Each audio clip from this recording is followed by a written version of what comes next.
करना अनिवार्य हो गया।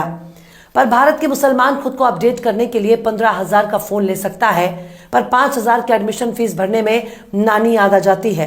स्कूल कॉलेजों में भेदभाव के शिकार भी मुसलमान होते जा रहे हैं। इनके पास ना तो कोई सामाजिक लीडर है, ना ही पॉलिटिकल लीडर। अगर कोई सियासी लीडर इनकी क़यादत के लिए तैयार भी होता है तो ये खुद ही उसे आरएसएस का एजेंट साबित करने लगते हैं। मतलब इनके पास सब कुछ है पर कायदे की खोपड़ी नहीं है। बच्चों को हायर एजुकेशन से बिल्कुल दूर रखना चाहते हैं। खासकर लड़कियों के मामले में मुसलमान दिन ब दिन पिछड़ता जा रहा है। ये एकजुट होकर दरगाह बनाने के लिए पैसा इकट्ठा कर सकते हैं, एकजुट होकर कव्वाली के लिए चंदा वसूल कर सकते हैं, एकजुट होकर मुशायरे के लिए चंदा बटोर सकते हैं, एकजुट होकर महज एक रात के लिए बड़े शायर को बुलाने के लिए 5 लाख का चंदा इकट्ठा कर सकते हैं, पर एकजुट होकर खुद के लिए स्कूल कॉलेज यूनिवर्सिटी बनाने के लिए पैसा इकट्ठा नहीं कर सकते।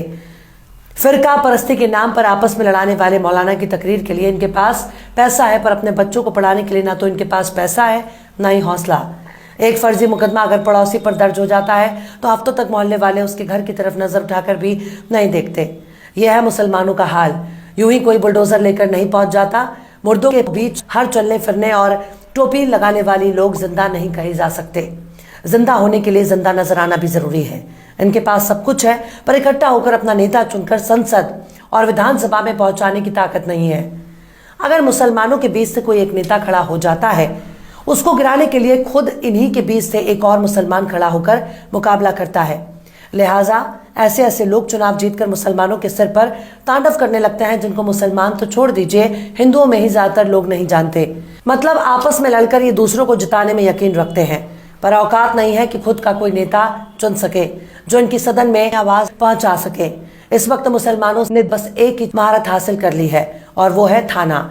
मुस्लिमों में कोई नेता मिले ना मिले, लेकिन दलाल जरूर मिल जाएंगे जो थाने की दलाली करते हैं, जो आपके बीच में घुसकर मुखबिरी करते हैं और दारू मुर्गा के लिए अपना ईमान बेच देते हैं। इसी तरह से जमीन की दलाली में मुसलमानों ने झंडे गाड़ रखे हैं। अगर शहरों की बात की जाए तो इनको पैसे की इतनी हवस है, ये दाढ़ी टोपी कर दलाली करते हैं ताकि दूर से कोई भी इनके बहुत बड़ा मुत्तकी और परहेजगार आदमी समझे, पर इनकी दाढ़ी के पीछे सारे ऐप छिपे हुए हैं। मिसाल के तौर